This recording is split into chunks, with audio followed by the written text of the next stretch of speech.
Pai, do Filho e do Espírito Santo. Amém. Pai nosso que estais no céu, santificado seja o vosso nome, venha a nós o vosso reino, seja feita a vossa vontade, assim na terra como no céu. O nosso de cada dia nos dai hoje, perdoai as nossas dívidas, assim como nós perdoamos os nossos devedores. Não nos deixeis cair em tentação, mas livrai-nos do mal. Menino Jesus de Praga, Nossa Senhora das Dores, São Pio V, São Pio X, do Pai, do Filho e do Espírito Santo. Amém.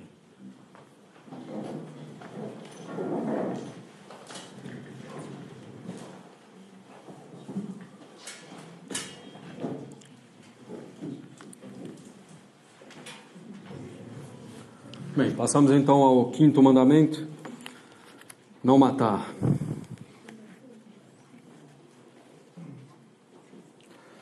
Bem, então, causar morte ou lesão física de alguém por ação própria, participação, instigação, conselho, consentimento ou silêncio.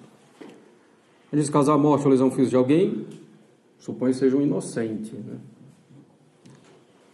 Com relação a nós. Matar, evidentemente, é um pecado grave, né? Causar uma lesão mais séria também já é um pecado grave. Quebrar um membro de alguém, incapacitá-lo durante um certo período, não.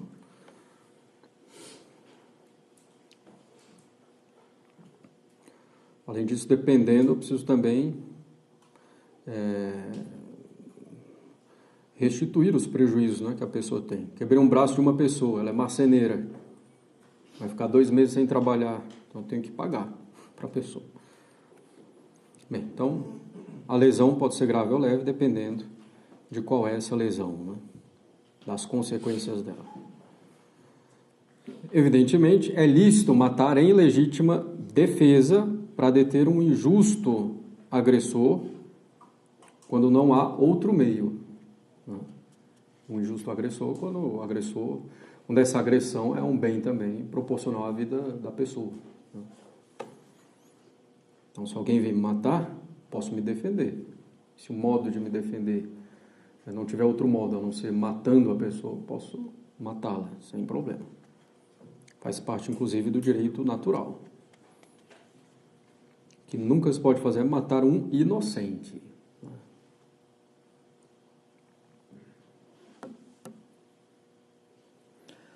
Então, legítima defesa, né? Também na guerra é lícito matar, dentro das regras da guerra, né? Posso matar os civis, né? Por exemplo, mas um soldado inimigo, normal.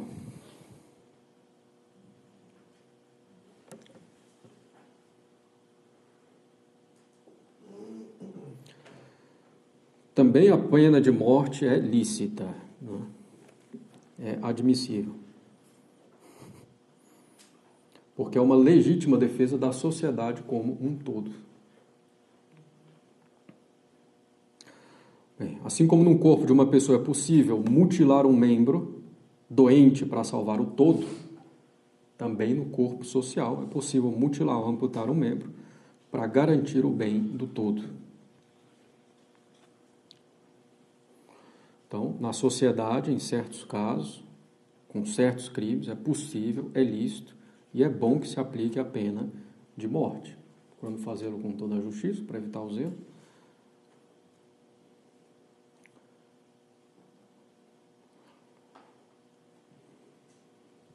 Não se trata de olho por olho, dente por dente, mas de uma pena justa, né? E aplicada pela autoridade legítima da sociedade. Então, não é uma pena privada, né? Não, é autoridade legítima, um devido processo, né, que é feito.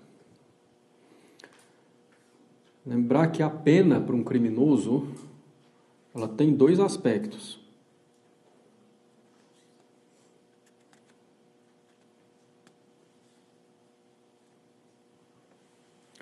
A primeira finalidade da pena é restabelecer a justiça e a ordem lesada. A primeira finalidade da pena não é que a pessoa se arrependa, que ela se corrija, que ela seja ressocializada. Não.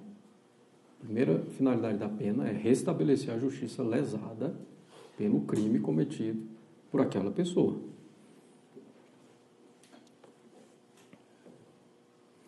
A pessoa, ao cometer um crime, prejudicou toda a sociedade e prejudicou a ordem da sociedade em que ela vive. Então, a primeira função da pena é reparar essa justiça, para que a ordem lesada seja restabelecida.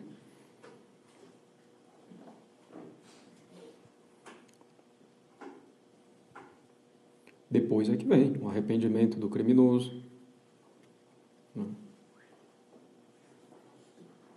E uma pena, então, o aspecto medicinal da pena. Né? Primeiro o aspecto da justiça, depois o aspecto medicinal.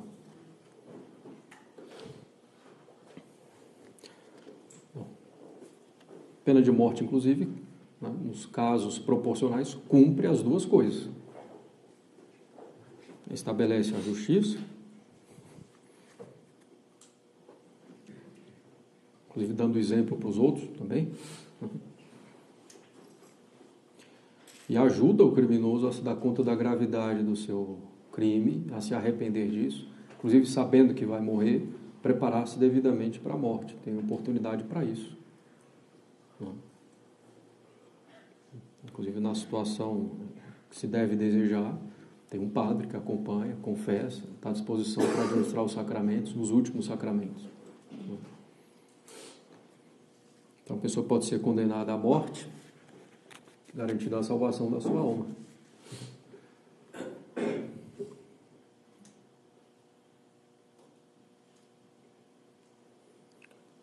Então, Nosso Senhor nunca se disse contra a pena de morte. Inclusive, o bom ladrão, falando para Nosso Senhor, falando dele, bom ladrão, e do mau ladrão, ele diz, é justo que estivéssemos aqui. E Nosso Senhor não diz, não, é injusto vocês estarem aqui na cruz sofrendo pelos crimes de vocês. Não, é justo que estivéssemos aqui. Bom, para Nosso Senhor não, né? Mas para os dois ladrões, sim. Nosso Senhor não diz nada contra aquela pena do ladrão. Nosso Senhor diz a Pôncio Pilatos, quando Pôncio Pilatos diz que pode, né, ter o poder de condená-lo à morte, ou então de livrá-lo, Nosso Senhor diz, nenhum poder teria se não lhe fosse dado do alto. Então é um poder que vem de Deus, que pertence à autoridade da sociedade, que é uma autoridade que decorre da lei natural, né? Então da própria natureza tal como criada por Deus, né?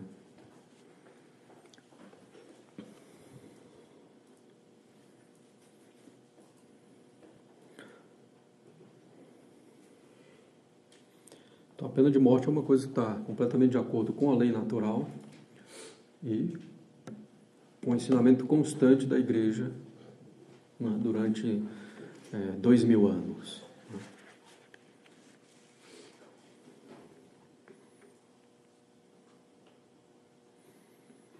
Hoje, alguns dizem, hoje já tem outros meios, que não a pena de morte, para neutralizar, digamos assim, o mal, né, que alguém que cometeu um grande crime traz para a sociedade. A gente vê isso nos presídios no Brasil.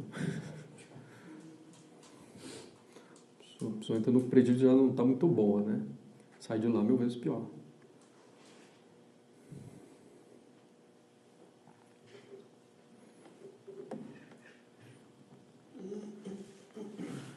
Bem, então, nesses 3 casos é possível matar, né? Legítima defesa, na guerra, e pela pena de morte. O carrasco, aquele que aplica a pena de morte, não comete nenhum pecado.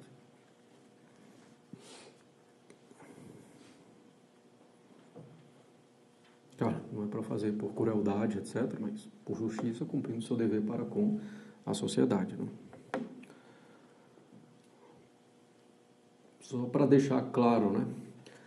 Por exemplo, uma outra situação seria, teve um naufrágio,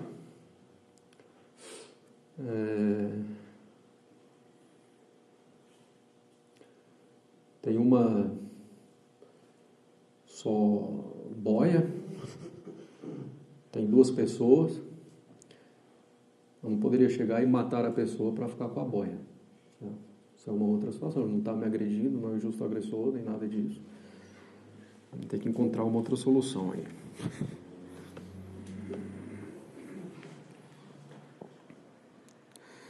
Bem, ter a intenção de matar alguém, ainda que não o mate, né, mas é um pecado interno, já tratamos disso. Né?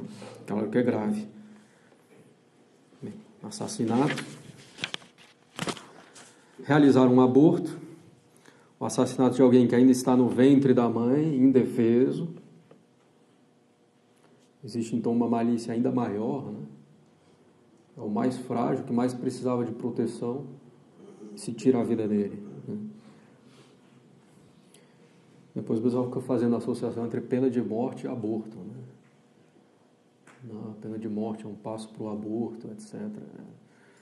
Tem nada a ver uma coisa com a outra. Quem tem um pouco de lucidez é contra o aborto e é a favor da pena de morte. Porque um é inocente, o outro é gravemente culpado. Bem, o aborto continua ainda com a pena de excomunhão. Né? Se a pessoa sabe que existe essa pena, pratica o aborto, e o aborto vem à sua conclusão, né? Realmente o aborto ocorre, existe ainda a pena de excomunhão. O Papa não tirou essa pena, né? Um tempo atrás teve essa agitação, o Papa tirou a pena de excomunhão do aborto, não tirou coisa nenhuma. Ele simplesmente deu a todo padre agora o poder de perdoar isso. O que na prática já se fazia, porque eram os bispos, né, que podiam tirar essa pena de excomunhão, mas os bispos tinham a faculdade de dar esse poder aos padres. Praticamente todos os bispos davam a todos os padres na sua diocese. Então,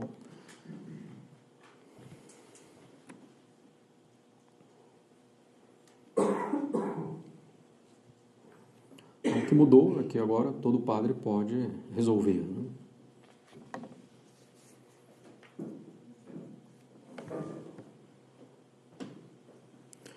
Então, um pecado gravíssimo, né? O pecado de aborto, em qualquer momento da gestação.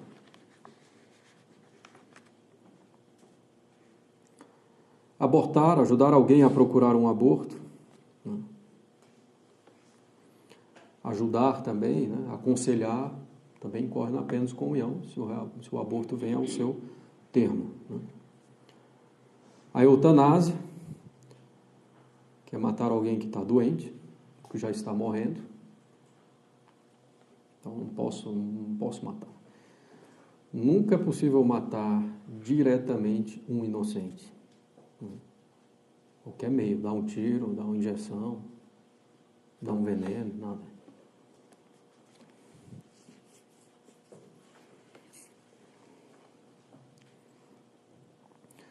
É um pecado também retirar os meios ordinários para um paciente terminal ou moribundo. O que são os meios ordinários? Em primeiro lugar, nutrição e hidratação. Né? Então, isso nunca se pode tirar de um paciente terminal. Nunca posso tirar os meios ordinários. Há uns 10, 12 anos, não sei, teve um caso famoso de uma americana chamada Terry Schiavo, que estava em coma, em estado vegetativo há anos, né? E uma decisão judicial permitiu que se desligasse justamente aquilo que a mantinha em vida, né? Aquilo que a alimentava e a hidratava. Isso daí não se pode fazer nunca. Agora, os chamados meios extraordinários, manter os aparelhos de respiração, etc. Existe uma obrigação estrita. Depende de alguns fatores. Depende da possibilidade daquilo ter algum fruto real. Tem que ver também se manter esses aparelhos está causando um sofrimento enorme, com pouca chance de sucesso, sem previsão de melhora. Então é preciso considerar bem, analisar moralmente. Né? Em alguns casos não existe obrigação de manter os aparelhos funcionando, são considerados meios extraordinários. Certo? Por exemplo, uma idosa de 100 anos precisa fazer uma cirurgia cardíaca, senão em 2 anos ela vai morrer. Bem, ao fazer a cirurgia, ela terá um grande risco de morrer. Mas se a cirurgia for um sucesso, pode ser que ela vive 3 anos. Não compensa. Né? Existe obrigação de fazer a cirurgia? Não. Que é um meio extraordinário, né? No caso dela. A chance de sucesso é pouco, a sobrevida vai ser pouco maior do que se não fizer. Então, não existe obrigação, é um meio extraordinário. Né? Fiz os tratamentos normais, né, com relação a uma doença séria. Estou obrigado a me submeter a um tratamento que cause grande sofrimento, com pouquíssima chance de resultado, para prolongar minha vida por pouco tempo? A princípio não, né? Fazer um tratamento que cause grande sofrimento com pouquíssima chance para prolongar minha vida por pouco tempo. Não existe obrigação. A princípio. Se a pessoa dessa vida tem uma grande importância, aí pode ser que ela deva procurar mesmo esse meio extraordinário. Então, uma pessoa muito importante para o bem comum. Bem.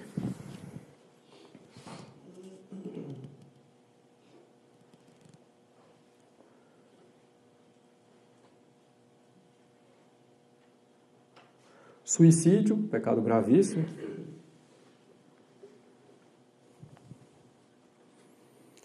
Que não resolve nada nem para a pessoa que o comete, nem para os que ficam. Além, claro, da ofensa a Deus. Bom, tem casos de suicídio que a pessoa está realmente doente, fora de si, né? Já não tem mais o uso da razão. Aí é outra história, né? Não é um ato voluntário.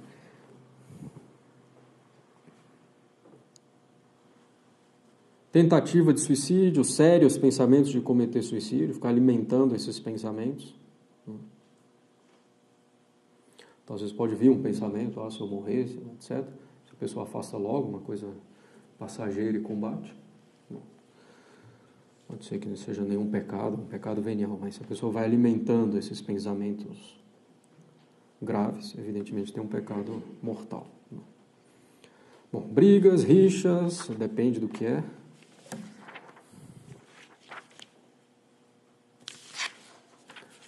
Ódio ao próximo. Então, se realmente se trata de ódio, é um pecado grave.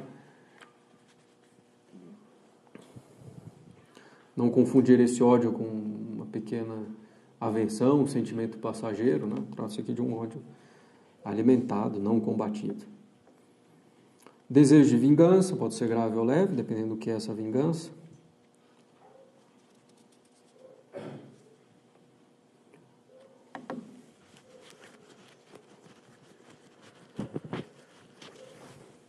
Bem, tortura humana, grave ou leve, depende. A gula, beber ou comer em excesso.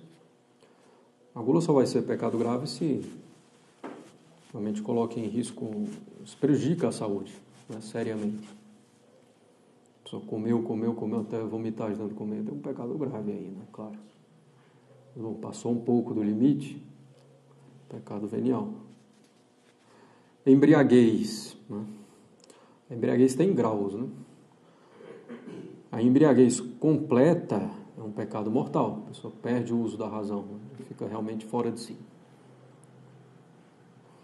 Lembrando, não se pode perder o uso da razão sem causa proporcionalmente grave para isso. Né? Se divertir, afogar as mágoas não é causa para perder a razão.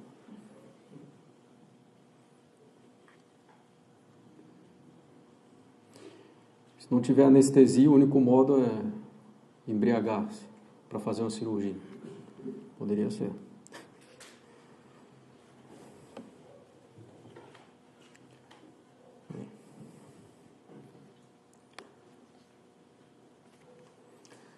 Bem, abuso de álcool, medicamentos ou drogas, né? Pode ser lá leve, grave ou leve, né?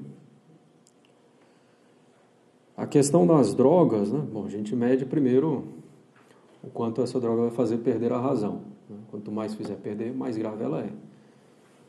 Depois, bom, certas drogas podem rapidamente causar lesões neurológicas, etc. Então, já vai complicando ainda mais a gravidade. Né? Ou então, viciam muito mais facilmente. Além disso, bom, ao comprar a droga, se favorece todo um sistema de pecados em série, né? Toda uma rede criminosa. Então, vamos liberar as drogas, né? Não. Esse é o caos.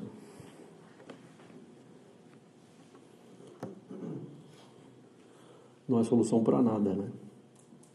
Legalização da maconha ou de outras drogas. De fato, o álcool você pode usar sem haver provavelmente nenhuma alteração no uso da razão. As outras drogas não. O que atrai na droga é justamente que você vai perder em algum nível o uso da razão. Então existe essa grande diferença também entre álcool e droga, certo?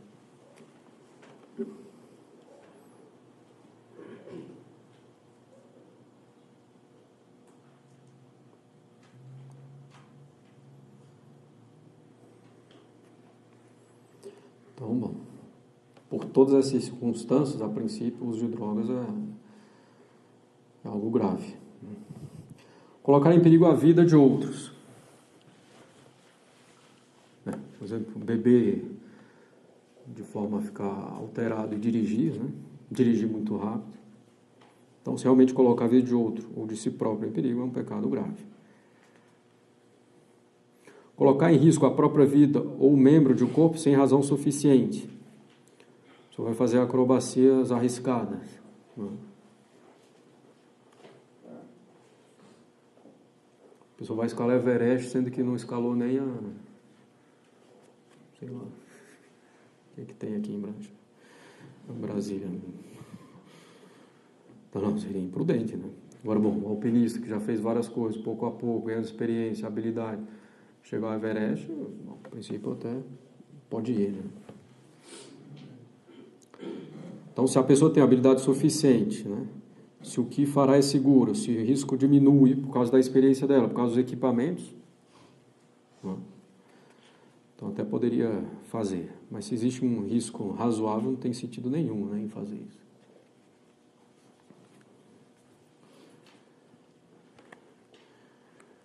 Tem uma coisa, um wingsuit, né, que a pessoa bota uma roupa e se joga assim, e vai, todo dia morre um, né, fazendo isso aí. Isso aí não tem cabimento, né? Para dar um exemplo. Bom, descuidem em deixar expostos venenos, drogas perigosas, armas, etc. Né, que outras pessoas possam pegar e fazer mau uso. Né? Na medida do perigo, pode ser grave ou leve. Mutilação do corpo pode ser grave ou leve, dependendo do que é mutilado. Para mutilar, para a gente tirar uma parte do corpo, né, ou mudar a definição de uma parte do corpo, a princípio é preciso que essa parte esteja doente, né, e colocando em risco o todo do corpo. Né. A pessoa está com gangrena, se não amputar a perna, vai ter infecção generalizada, então você faz isso. Né.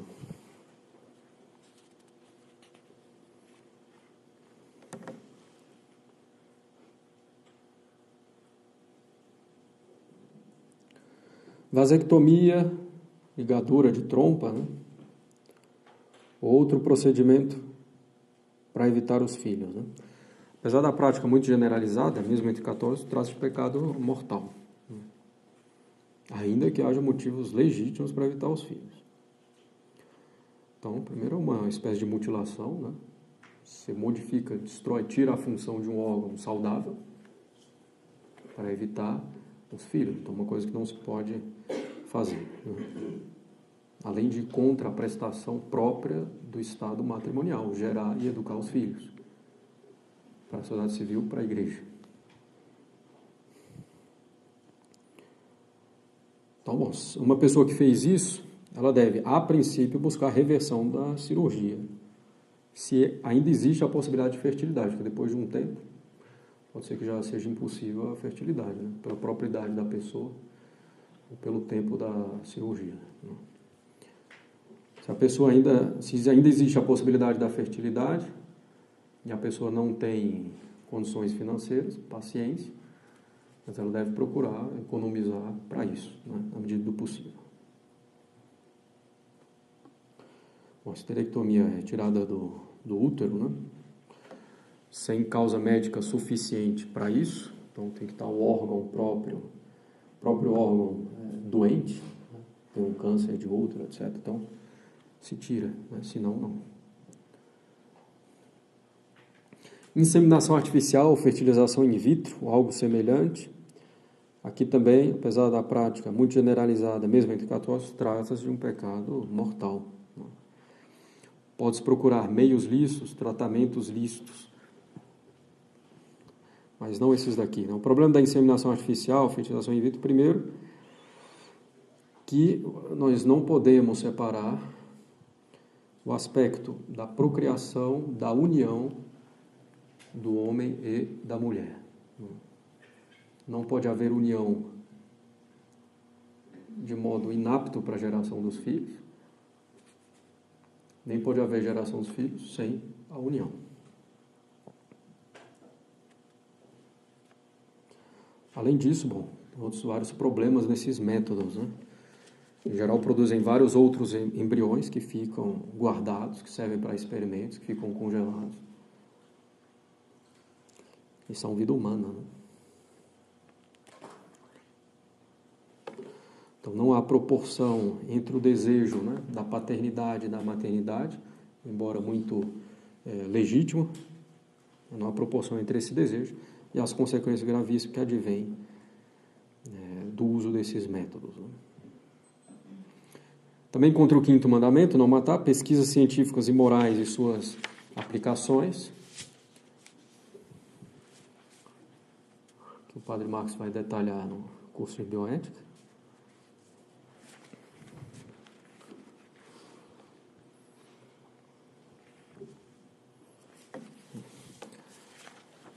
Depois, mau exemplo ou escândalo, levando outros a pecar, o pecado de caridade pecado contra a caridade para com o próximo. Né?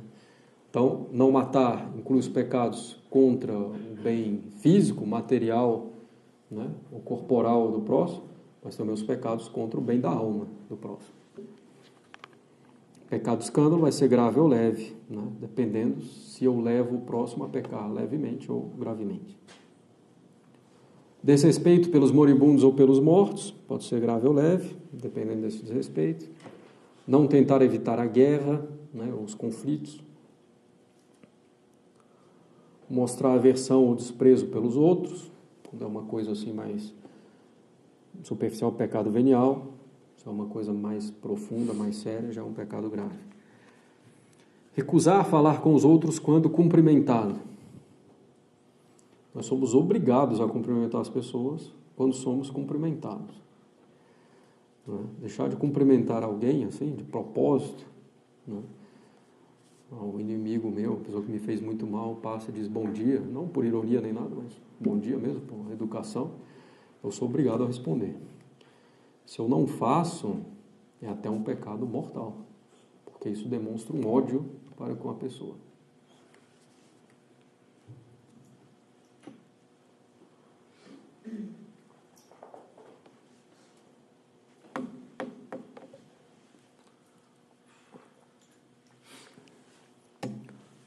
Ignorar ofertas de reconciliação, especialmente entre parentes.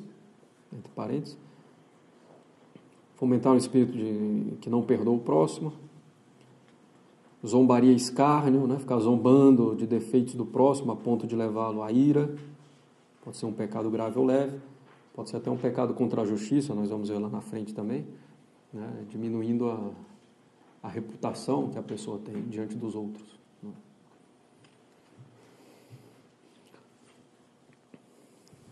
Então não ficar com brincadeiras que desagradam o próximo, que o irritam, né? O que o diminuem diante dos outros. Os insultos para com o próximo pode ser grave ou leve, né? Essas zombarias pode ser grave ou leve também. Ações ou palavras irritantes. Vou fazer tal coisa para irritar aquela pessoa. Primeiro que já é um pecado. Você está levando a irritação a pessoa de propósito, né? Está levando a pecar, a pessoa a pecar de propósito. Pode ser grave ou leve. Se eu sei que uma coisa provoca gravemente alguém a ira, né? Pecado grave. Tristeza pela prosperidade alheia. Né? Se chegar a ser uma tristeza pelo progresso espiritual, É até um pecado contra o Espírito Santo, a gente viu. Uma coisa grave, né?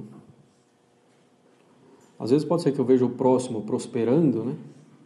Me vem um sentimento de tristeza, mas se eu combato imediatamente com a razão, rezando, né? Então, pode ser simplesmente uma tentação sem pecado algum, né? Vai ser uma tentação sem pecado algum.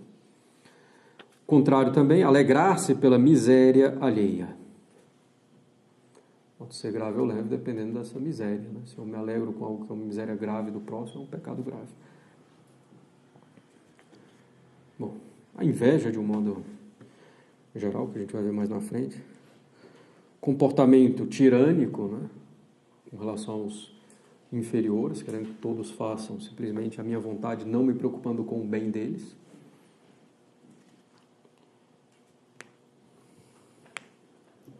Induzir os outros ao pecado pela palavra, por exemplo, já falamos do escândalo. Prejudicar a própria saúde pelo excesso de indulgência, de preguiça, de inação. Estou com dor aqui há 3 semanas, não vai no médico, procura resolver, não é nada. Bom. Dar álcool aos outros sabendo que irão abusar dele, né?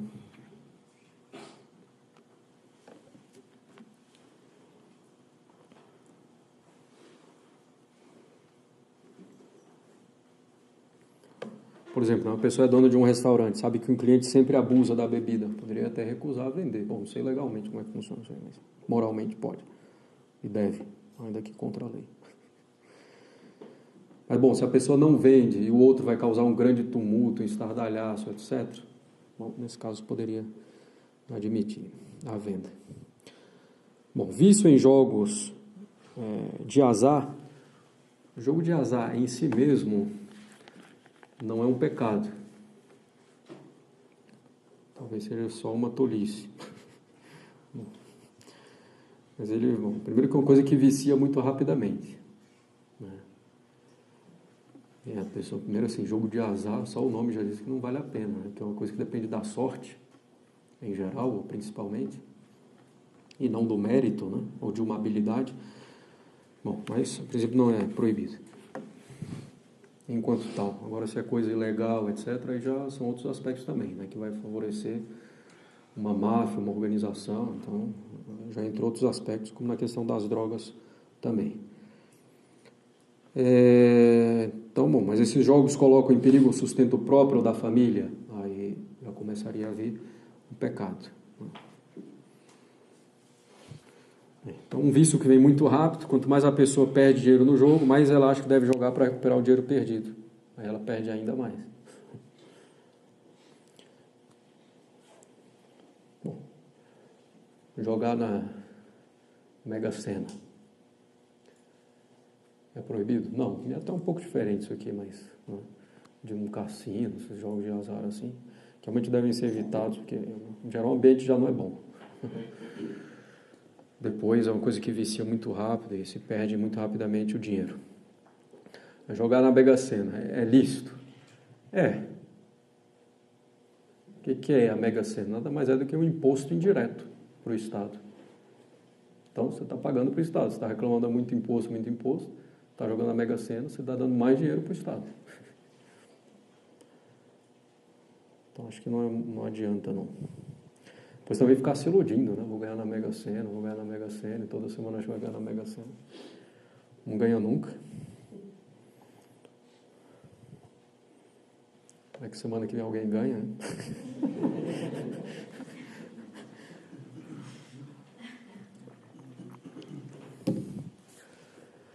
Bem,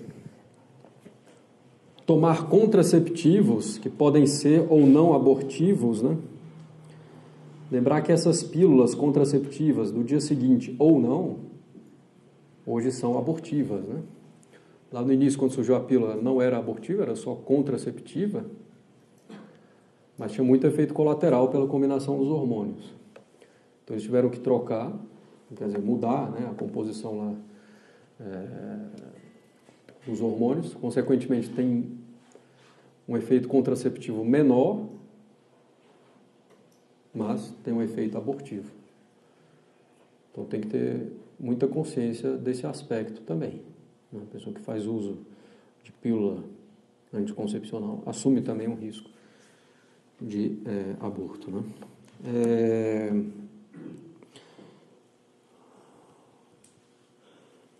Então é um pecado mortal, né? Usar essa pílula como contraceptivo.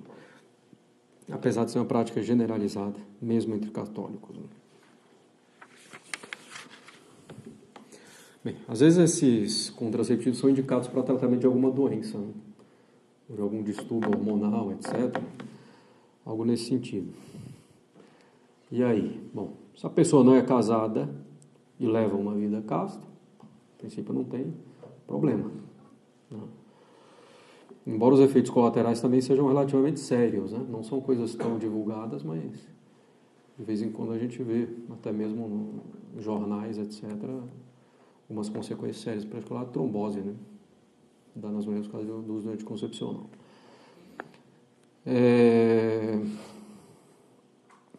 Se a pessoa, porém, é casada, aí já é um problema mais complicado. Primeiro é preciso ver se a doença justifica o uso do contraceptivo, se é uma coisa séria, se não tem outro meio, né? Se é uma coisa realmente necessária.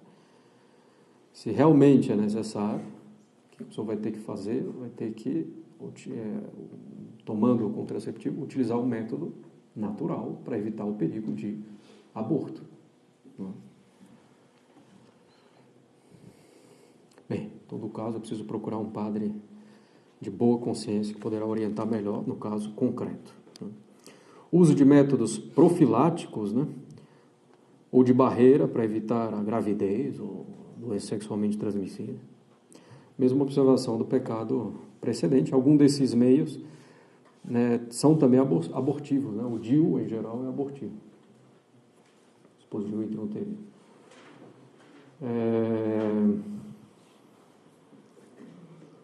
Utilizar os métodos naturais, né, Billings, para evitar filhos possuindo uma mentalidade contraceptiva ou sem ter motivos justos para isso. Também é um pecado grave, leve, bom, uma coisa que a igreja não se pronunciou. A esterilização direta, vasectomia, ligadura, né, etc., é um pecado também mortal contra o 5º mandamento. Causar morte ou sofrimento desnecessário aos animais. Com relação aos animais, nem um extremo nem outro. Né? Botar fogo no sapo também não precisa fazer. Não precisa fazer isso, né? Para evitar a crueldade, porque a crueldade dos animais, a criança é muito cruel com os animais, depois ela vai aplicar essa crueldade com outros seres, né? Humanos, em geral. Então não posso simplesmente atirar fogo lá no gato, ou não sei o que, simplesmente por fazer. Né? Agora, também não tratar os animais como se fosse gente. Né? A caça, por exemplo, é algo muito bom. Legítimo, está na ordem da natureza. Mesmo para diversão. Os inferiores devem servir aos superiores. Então, os seres inferiores, os animais, servem para o homem, para que o homem possa melhor servir a Deus. Os animais foram criados para que o homem, servindo-se deles, possa servir melhor a Deus. Há uns bons catecismos atrás surgiu uma pequena polêmica sobre as touradas. Né? Primeiro tem que fazer uma certa distinção entre a tourada de arena, que tem um toureiro lá, né, habilidoso, e a tourada que solta o touro no meio da rua, e fica o pessoal nas ruas estreitas lá de Pamplona, né? E fica o pessoal correndo, se jogando para as paredes, etc. Isso aí é loucura, né? Isso aí moralmente não é isso. Sempre tem alguém que morre ou que se fere gravemente. Né? Então isso daí não pode. Agora, uma tourada numa arena com uma pessoa, com um toureiro que treinou a vida inteira para isso, é possível, né? Ah, mas o boi sofre. Ele não sofre tanto assim. Depois vai morrer e vai virar churrasco. Como a gente já falou antes, a maior glória do boi é estar na mesa assado, para servir ao homem. Mas é verdade. A maior glória da árvore é servir, transformar-se em um móvel, por exemplo, um altar. Bem. Então, nem um extremo, nem outro, né? Não comer carne por princípio é uma desordem, tem algo irracional aí, né? Vegano, vegetariano, primeiro dá pena, né? Porque, coitado. Depois, está na ordem das coisas, está na ordem da natureza. Como as coisas foram feitas por Deus. O ser inferior serve ao superior.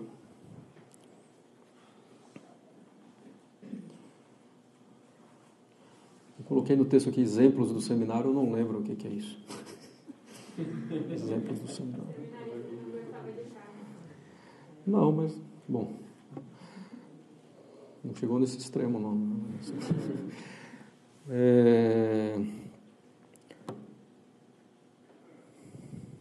Então, não, é uma concepção errada da natureza.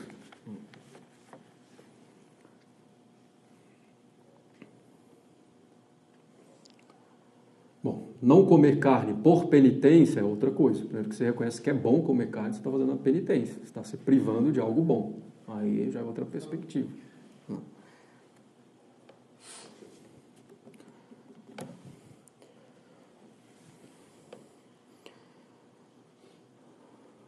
Não, porque às vezes tem algumas ordens um pouco mais austeras que pouco comem carne, ou praticamente não comem, mas não é por amor ao animal. Por amor à própria alma, uma mortificação, e, consequentemente, poder se elevar a Deus. Né? E com relação às touradas, né? Só para deixar claro, às vezes tem, mesmo essa de arena com o toureiro, às vezes existem algumas divergências, né, com relação aos teólogos. Os espanhóis são todos favoráveis.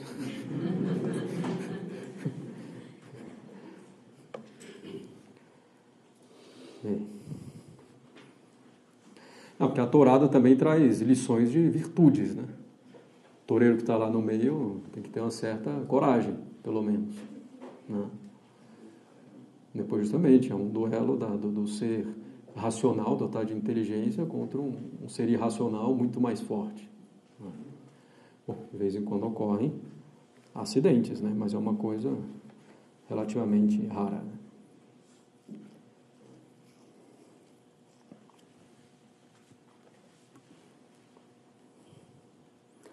Bem, sexto mandamento. Não pecar contra a castidade.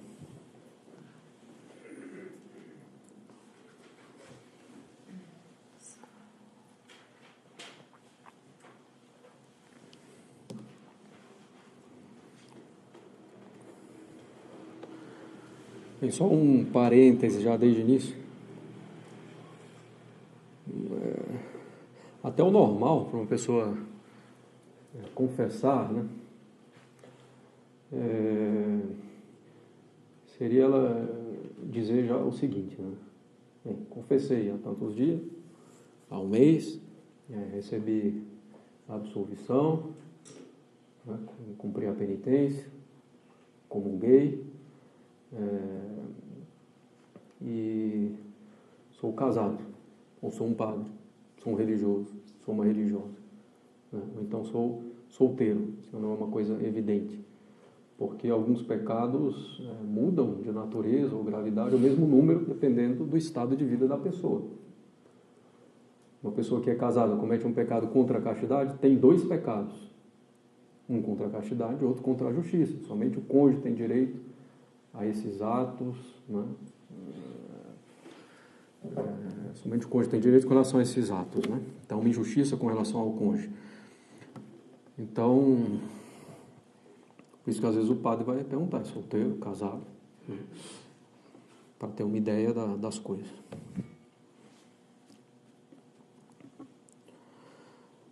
Bom, e nos pecados contra a castidade também, às vezes é preciso mencionar outros aspectos, né? O sexo da outra pessoa, o parentesco. Bem, primeiro, impureza e imodéstia nas palavras, nos olhares, nas ações, seja sozinho ou com outros. Pode ser grave ou leve, né? Dependendo do que se fala, dependendo do que se olha.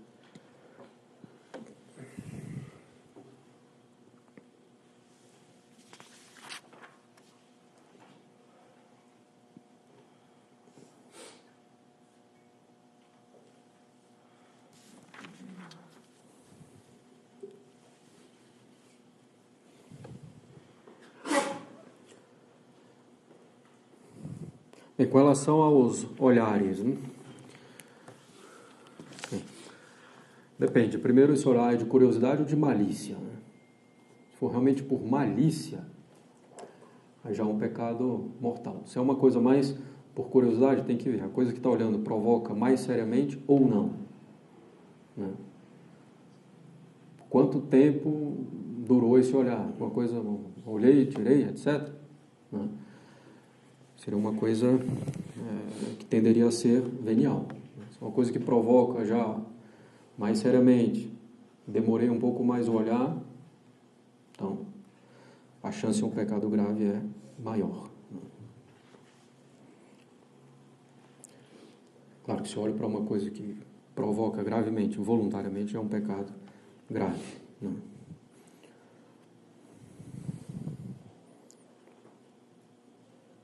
Então está lá na internet, surgiu alguma coisa lá impura, seriamente. Se eu já tirei imediatamente, não tem pecado nenhum, né? Se surgiu de modo completamente inesperado. Mas se eu já vou demorando em meu olhar, aí já começa a haver um pecado, né?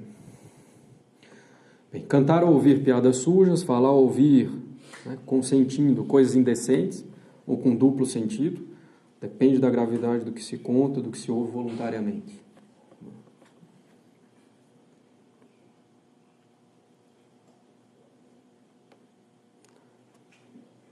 Vangloriar-se da própria imoralidade, gaudium pravum, né, alegria do pecado passado. Então, ao se vangloriar da própria imoralidade, se comete o mesmo pecado interiormente. Certas coisas, inclusive, só se dizem no confessionário, né? Por mais que às vezes seja para dar lição, uma lição, né, ajudar o próximo, né? Eu cometi tal pecado, muitas vezes não convém falar nada nesse assunto, né? Preciso ter muita reserva com relação a isso.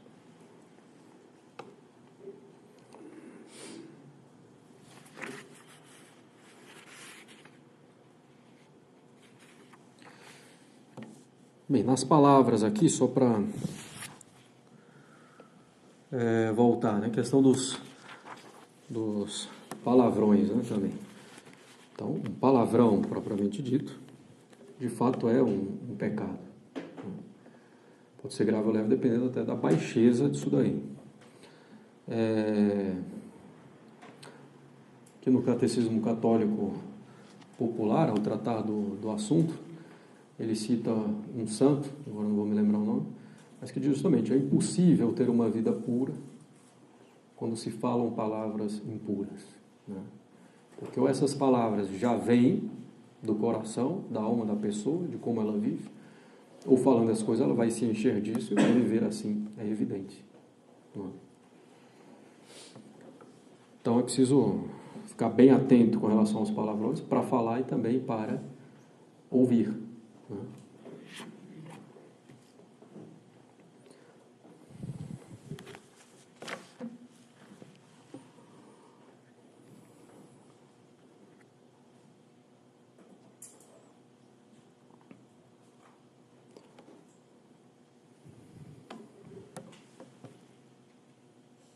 Do que, bom, os palavrões provocam, né, as paixões, as emoções, impedem de raciocinar devidamente, né? Inclusive, existe uma contradição entre fazer filosofia e ficar utilizando palavrões constantemente.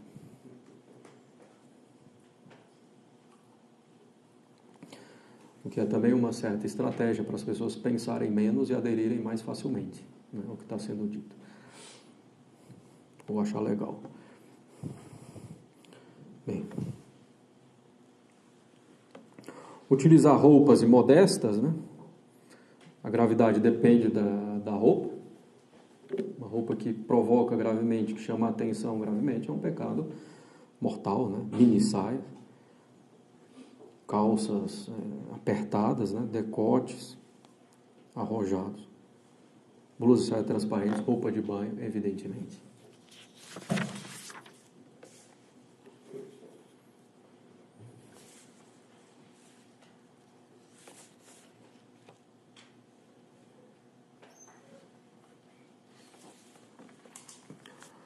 Bem, comprar, bom, de qualquer forma, assistir, né, programas de TV, filmes, séries, né, ou então ler livros, revistas, outras coisas indecentes, né. Nós estamos falando aqui somente de pornografia, mas também de tudo que contenha impurezas, o que é bem generalizado hoje, né. Claro que isso também vai ter graus. Mas, mais uma vez, a gente não pode se divertir com aquilo que ofende a Deus e prejudica a nós mesmos, né. Estaremos rindo da nossa própria morte, né? Da nossa própria miséria espiritual.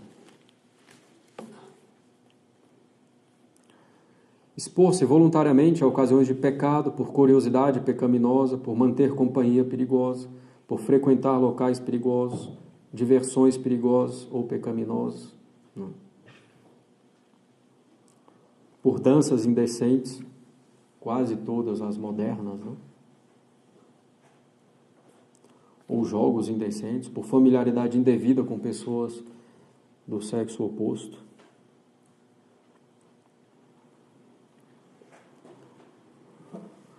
Com relação à dança, né? Existe uma dança que não seja indecente? Existe, né? Hoje tem pouca coisa que pareça decente. A dança ela pode ser imoral nela mesma, pelos movimentos, pelos gestos, pela proximidade com a outra pessoa.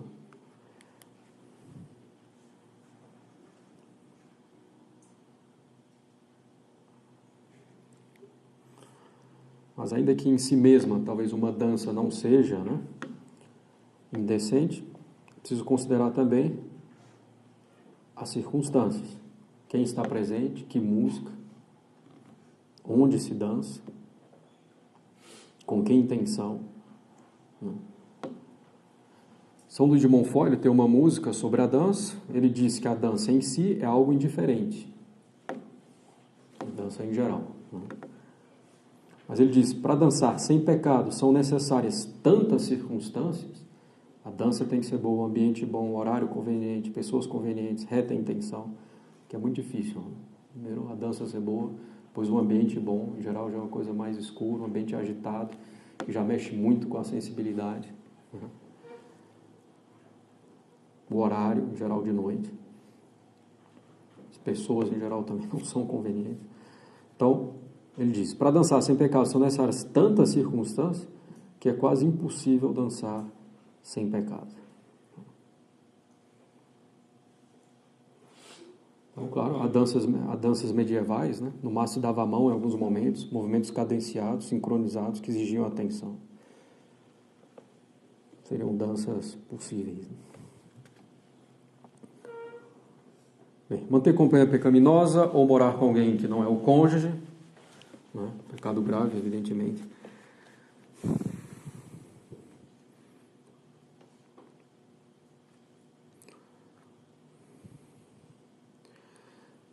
Ser tentação nessa matéria para outros, pelo modo de falar, de se comportar, de se vestir, ou insinuando-se, grave ou leve, dependendo do que é feito, né? Do que está vestindo, do que está falando, do modo como está se comportando, da intenção também. Ouvir música cuja letra é indecente, cujo ritmo favoreça a sensualidade, pode ser grave ou leve, né? Dependendo da gravidade dessa letra. Bem, o pecado chamado solitário, né? O pecado da masturbação, pecado mortal, não é lícito nem se for para fazer exame, etc. Não. Fornicação, que é o sexo consumado antes do casamento. Não. Prostituição, evidente, bom, tudo isso aqui é gravíssimo, né? Sodomia, né? Prática do homossexualismo, pecado gravíssimo, pecado que clama aos céus por vingança, como falamos. Preciso distinguir, porém, entre um ato e uma inclinação. A inclinação é uma desordem, mas não chega a ser provavelmente um pecado, né? A pessoa que tem alguma inclinação, é preciso remediar, guardando a castidade, evitando toda expressão exterior disso, né? No modo de vestir, no modo de gesticular, de falar, etc.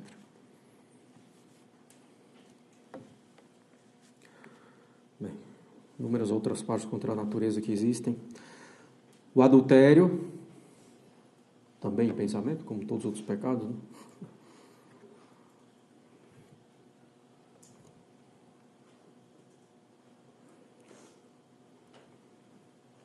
Então, lembrando, né, um pecado contra a castidade cometido por alguém casado é um duplo pecado, né?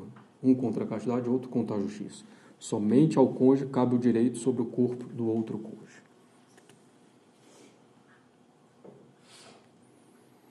Bom, aqui tem então o divórcio também, que é um pecado grave, né? O divórcio aqui é quando a pessoa considera que se rompeu o vínculo, né? Porque às vezes, né, pode haver uma separação legítima de corpos em situações sérias, né, graves, que a igreja considera. E às vezes, na esfera civil, o único modo de conseguir os efeitos civis dessa separação de corpos é pelo divórcio. Aí seria outra situação, mas a pessoa considerar que realmente rompeu um vínculo, que ela pode se unir com outra pessoa, aí é um pecado grave.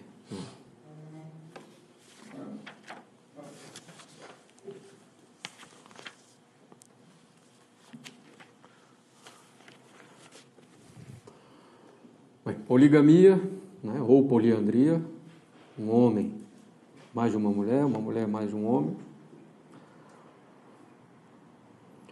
Incesto, né, entre parentes, abuso sexual, estupro, tudo isso aqui gravíssimo, né? Um beijo sensual já é também um pecado grave, inclusive definido pela igreja. Estamos falando aqui do beijo entre pessoas não casadas, né? Carícias ou preliminares fora do contexto do matrimônio ou dentro do contexto do matrimônio, sem serem ordenadas à consumação do ato conjugal natural e com perigo de poluição. Então, quem pode mais, pode menos. Então, se marido e mulher podem fazer o ato conjugal, pode também ter carícias preliminares. Sobretudo se elas são ordenadas à consumação do ato, né? A consumação ordenada do ato, de modo apto para a geração dos filhos. Ou mesmo que a intenção não seja concluir o ato, desde que não haja perigo de poluição, né? De que se chegue ao ápice, de modo inapto para a geração dos filhos.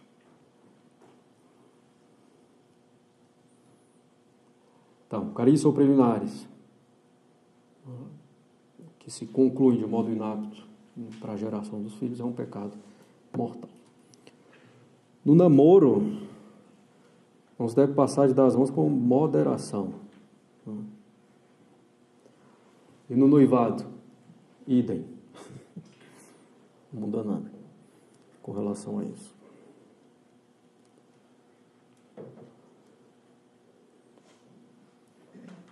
Ato conjugal consumado de modo inapto à procriação. Pecado grave. Se, já pela idade ou por alguma outra causa natural, não voluntária, a pessoa é estéril, pode fazer o ato de maneira normal, né, de modo que se conclua de modo apto para a geração dos filhos, e não vai haver aí nenhum pecado, né, por mais que haja essa esterilidade.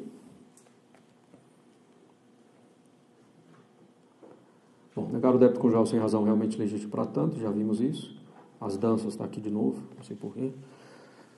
Bem, namoro sem tomar as devidas precauções para guardar a pureza e a fé.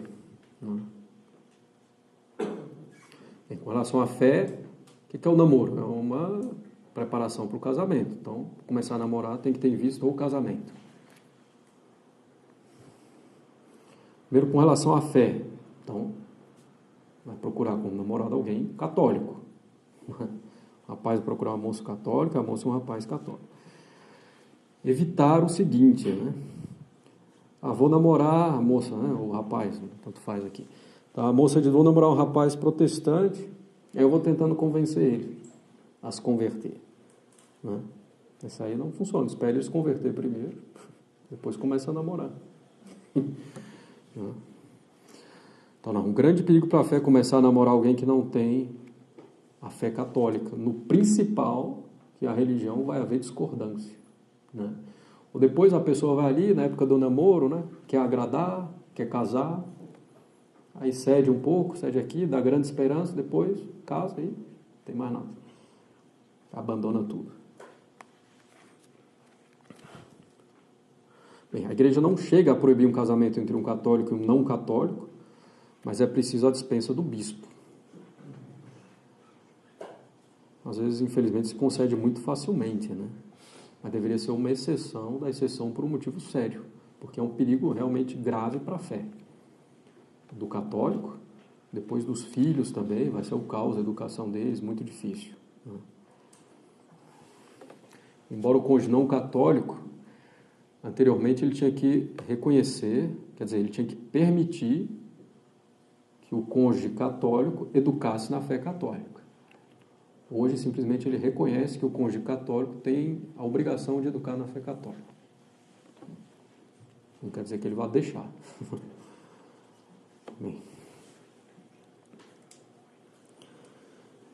Bem, sem tomar as devidas precauções também, né, de maturidade, de prever um tempo de namoro em torno de 2 anos, não passar disso, porque senão a familiaridade vai crescer, os pecados contra a castidade se tornam muito mais fáceis, né? Além disso, as precauções, não ficar sozinho, sempre com outras pessoas no ambiente de boa consciência, não andar de carro sozinho, por exemplo, né? Tomar cuidado com as palavras, com os gestos, com os olhares. Bem, acho que inclusive é o próximo. Namoro quando não deveria, sem a maturidade suficiente ou sem intenção de casar-se, né? Certo modo, o namoro é uma ocasião próxima de pecado, né?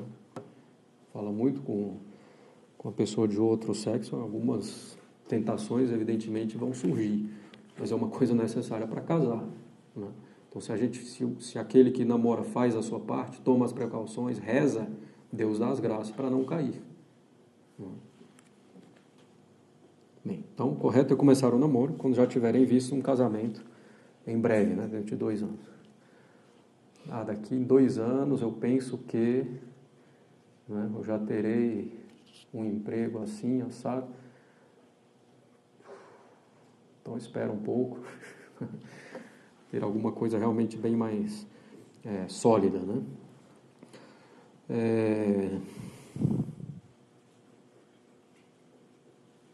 Também precisa ser milionário, né, para casar.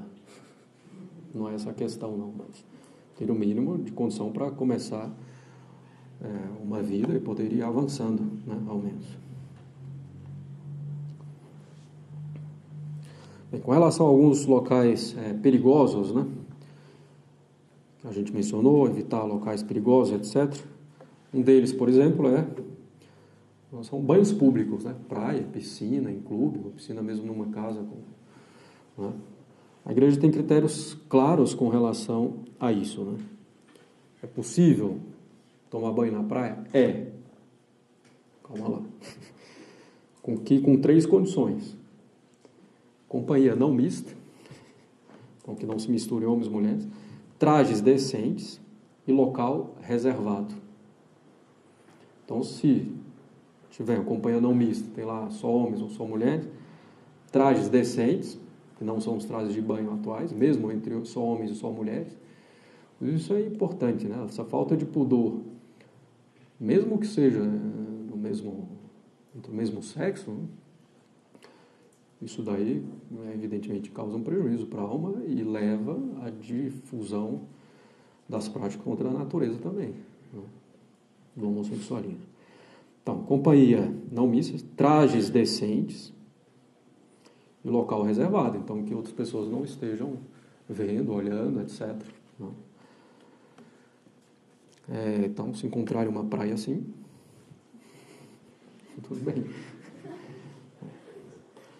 Em geral, se a praia não tem gente, é porque tem algum perigo lá, tubarão, as correntezas, etc. Mas é possível, sei lá, fazer uma trilha só com os rapazes, achou lá uma cachoeira, o pessoal entra lá com blusa e bermuda, etc. Seria possível, né? Esse aqui não é invenção, esse aqui eram os bispos era o texto do Sínodo do Rio de Janeiro, certo? De 1950. 1950 é antigo, nada mudou. A natureza humana não mudou, o pecado não mudou, a praia piorou. Então as condições continuam as mesmas. Mas eu vou bem vestido para a praia, mas os outros não vão. Então você não vai ser ocasião de pecado para os outros, mas vai expor-se à ocasião de pecado. É impossível ir à praia e não ver alguma coisa. Então, tem cabimento.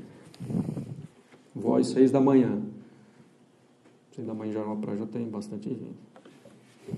Bem. Então assim, mas seria possível com essas condições, né? Bom, estou falando da praia, mas se aplica a qualquer outra situação, a um clube, mesmo em casa, né? E a gente poderia então reunir algumas famílias e ir para uma praia mais isolada.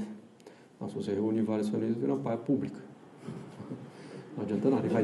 E vai ter companhia mista e não resolve nada. Depois, os pais com os filhos. É um pouco, em geral, constrangedor, né? Às vezes, quando os filhos são menores, né, para ensinar a nadar e com traje decente, né, num local reservado, tranquilo para os pais fazerem isso. Bem. Então, às vezes, mas a praia é uma coisa tão bonita, etc. Primeiro dá para ver a praia de longe. E a praia deserta dá para ver. Mas tomar banho na praia é legal, etc. Mas, infelizmente, os homens usam mal. Então, paciência, né? Não podemos ir lá sob pretexto de aproveitar um bem da natureza e terminar ofendendo a Deus ou nos expondo a esse risco, né? Outra questão, né? Até eu falei aqui, né? Morar com alguém que não é o cônjuge. É claro que morar com alguém que não é o cônjuge é uma ocasião próxima de pecado, um pecado grave. Bom, questão de divorciados recasados. Se não tem filho, separa, pronto, acabou. Se tem filho, aí é preciso ver, né? O que poderiam fazer é viver como irmãos, né? Procurar assegurar a educação do filho, dos filhos, né? Se realmente não conseguem, né, durante as quedas são muito frequentes, etc., é preciso também separar, né? Pois uma questão que levantaram no ano passado, né, o tratamento justamente devido aos casais que não estão unidos na igreja, né, que não é um casamento válido. Então, o que se deve fazer é que não se deve tratar como casados, entendeu? Dar um presente para eles como casal, né?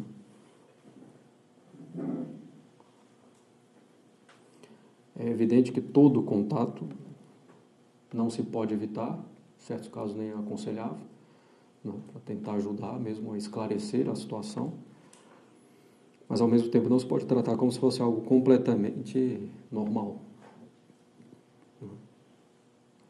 Como se tudo estivesse perfeitamente em ordem. Não. Bem. Hoje nós ficamos por aqui. Alguma questão, dúvida? Diga. Em relação à eutanásia, o senhor falou, né, que assim, em relação a pessoas, por exemplo, pacientes que só sobrevivem de equipamento respiratório. Sim. Nesse caso, seria lícito desligar os aparelhos? Sim, dependendo da situação, né? Como eu expliquei. Se realmente a pessoa está sofrendo muito, né, sendo mantida em vida com os aparelhos, tem pouquíssima perspectiva, um sofrimento muito grande, mesmo um custo enorme, etc., você pode desligar o aparelho, porque é diferente de eutanásia. Eutanásia, você mata diretamente a pessoa. Desligar o aparelho, você está tirando um meio extraordinário. Certo? Então é uma coisa diferente, você não está matando diretamente a pessoa, certo? Então, outra questão, em relação a, você fala das vestimentas, das piscinas, quando se trata na questão de saúde, por exemplo, indicação médica, procedimentos terapêuticos na água, na piscina. Sim. E o local não permite uma vestimenta adequada, né? No caso, seria mais modesta. Deve-se fazer? Não, é o seguinte, primeiro tem que ver, sei lá, hidroterapia, né, hidroginástica, etc. Primeiro, esse é o único modo de fazer? O caso é sério, né? Se eu não fizer terapia, realmente eu vou ficar com uma deficiência, um problema sério. Tudo bem. Não tem um outro lugar mais adequado. Eu posso ir? Posso, procurando fazer a minha parte. Se eu puder me trajar de um modo mais decente, primeiramente eu me trago. Depois, as outras pessoas vão estar lá, expostas, etc. Mas é uma certa ocasião necessária em virtude disso, né? Tem que haver uma proporção entre o bem que vai fazer isso, tem que ser uma coisa séria, para a seriedade é que eu vou me expor, certo? Eu tenho que fazer a minha parte, rezar, mortificar os sentidos, né, os olhos, etc. E, a princípio, Deus vai dar as graças, que é uma coisa necessária, né? Procuro também, se não tem um ambiente mais tranquilo, etc. Se ainda assim eu continuar caindo, aí, se ainda assim eu cair, né? Caiu uma vez, eu tento de novo, etc. Caiu de novo, aí tem que parar. Vale mais entrar no reino dos céus sem um olho, né? Do que com os 2 olhos entrar no inferno. Então assim, mas a princípio pode tentar com todas essas precauções, fazendo a própria parte, rezando, se preparando para isso. E se há causa proporcionalmente grave, vou me expor a uma ocasião grave de pecado, tem que ser uma causa grave para isso, uma necessidade grave.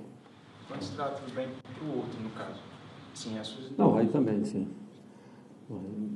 Tem certas profissões em que tem que se expor a ocasiões certas ocasiões de pecado, né?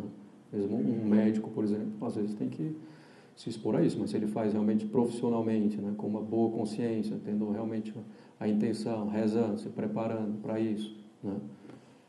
Então também não teria problema. Sim.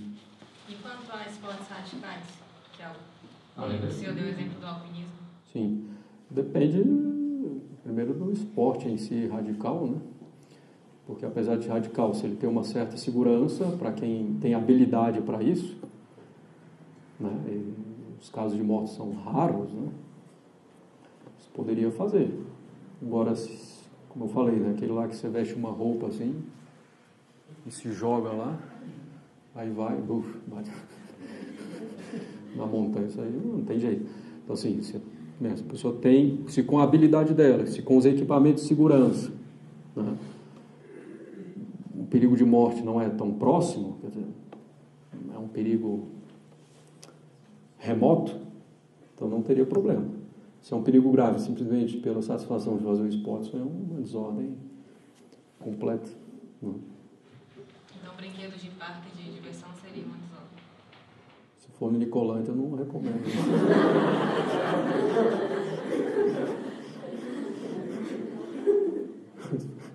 Parece enferrujado, não sei. Não, estou brincando. Depois vão me processar aqui. Não, a princípio não tem muito problema, não. A coisa já foi testada, tem a manutenção, né? A princípio não teria problema a parte de diversão, assim, não.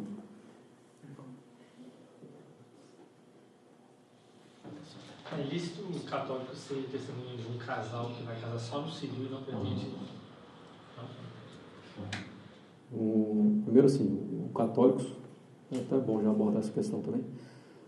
O católico só pode assistir a um casamento, a princípio, só pode assistir a um casamento válido. O que é um casamento válido? Entre batizados católicos na igreja, ou entre protestantes que sempre foram protestantes, que não foram batizados na igreja, e que admitam a insolubilidade, a fidelidade e a questão da geração dos filhos, certo? Ou ainda entre pagãos, desde que eles aceitem essas coisas também. O que, digamos, bem impossível, né, na prática. Então, a princípio, isso. Ainda mais se for um batizado católico casando no civil, esse casamento não existe, né? Então, eu não posso ser testemunho de uma coisa que não existe, na verdade, diante de Deus. Então, não. Então, a princípio, a gente não deve ir a um casamento que não é válido, certo? E é curioso porque quanto mais próximo da pessoa, maior o dever de não ir. Porque é maior o nosso dever de caridade para com a pessoa e dizer que tem um problema. Bom, é uma situação delicada que vai existindo cada vez mais. É preciso deixar claro que não é nada pessoal contra a pessoa. Então você faz uma carta, escreve, dizendo que está lá disposto a ajudar tudo que ela precisar, etc. Mas ir lá, né, para apoiar, demonstrar a sua alegria como união que diante de Deus não existe, é complicado. Bom, poderia ir um casamento inválido em situações muito específicas, né? Deixando assim, a princípio, mais ou menos claro a sua posição, para quem interessa, para também não haver possível escândalo e se houvesse realmente uma grande confusão, uma grande cataclisma pela sua ausência, né? Mas o princípio é esse, se pode ir em um casamento válido. O que é um casamento válido? Alguém que foi batizado católico só casa validamente na Igreja Católica. Certo? O primeiro ponto é esse. Depois, um casamento entre pessoas que sempre foram protestantes. Pode ser válido? Pode, desde que admitam indissolubilidade, fidelidade, geração dos filhos. E mesmo entre pagãos, pessoas que nunca foram batizadas, pode haver um casamento válido, que não vai ser um sacramento, né? Desde que admitam também essas propriedades do matrimônio. Sim. O senhor falou das touradas lá na Espanha, aí eu lembrei um pouco quando os romanos colocavam lá os guerreiros para lutar contra os animais. Não tem equivalência lá, né? Não, até porque muitas vezes eles foram lá sem muito treinamento, né? E o objetivo era ver o sangue, principalmente do gladiador, né? O pessoal se contentava mais com o sangue do gladiador do que com o sangue do animal. Na tourada não é isso, né? Até porque, por princípio, não acontece com tanta frequência, né? E o gladiador era colocado numa situação complicada, né? Às vezes não tinha tanta proteção nem segurança. No caso que ele tinha, era mais tranquilo, então. Quando ele dava uma lança, uma espada para ele... Não é tão simples assim. Uma coisa é um touro que comprovadamente já age uns touros que comprovadamente já agem de uma certa maneira, né?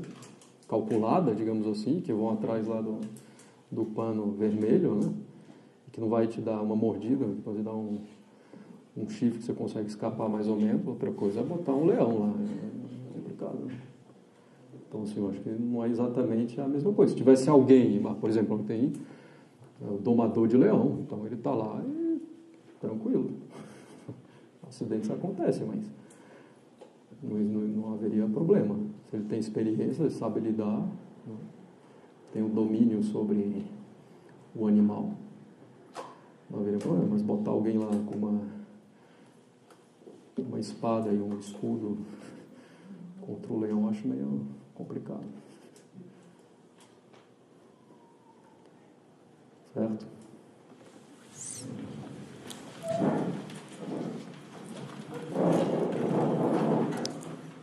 Pai, do Filho e do Espírito Santo. Amém. Ave Maria, cheia de graça, o Senhor é convosco. Bendita sois vós entre as mulheres. Bendito é o fruto do vosso ventre, Jesus. Santa Maria, Mãe de Deus, rogai por nós, pecadores, agora e na hora de nossa morte. Amém. Nossa Senhora das Dores, Rogai por nós. São José, Rogai por nós. São Pio V, São Pio X, Rogai por nós. do Pai, do Filho e do Espírito Santo. Amém.